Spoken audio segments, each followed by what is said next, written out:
ये देखिए हमारे यूट्यूब चैनल पर जरा देवी फिर गीत पसंद आए तो लाइक शेयर करना, घंटी ना बोले, घंटी जो खोला जो देखिए लाइक शेयर सब्सक्राइब करिए और सपोर्ट करिए, आगे बढ़ाइए। गाय के गोबरा मांगौले बानी अंगना लिपौले बानी हो,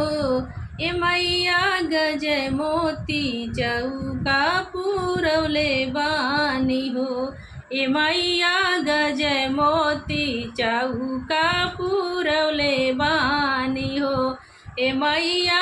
आई जान हमारे आंगनवा त चौका पुरौले बानी हो,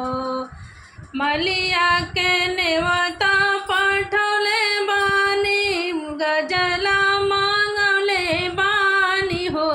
ए मैया आवाना बैठा मोरे आंगनवा पूजनवा हम करब हो, ए मैया आवाना बैठा मोरे आंगनवा पूजनवा हम करब हो। कहरा से मैया हो कलशा मांगले बानी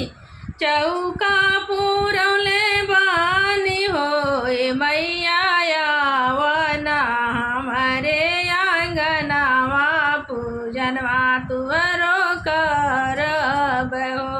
ए मैया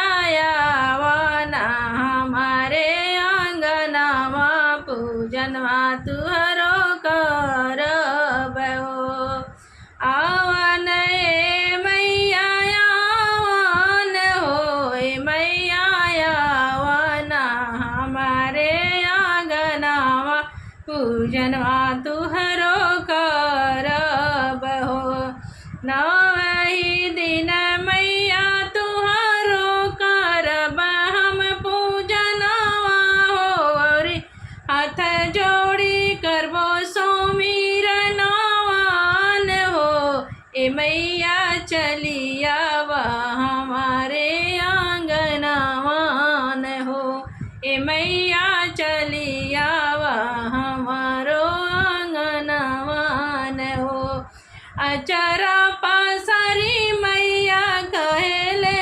बझनियान हो, ए मैया आव तू हमारे आंगनवा चरण हम धोअब हो,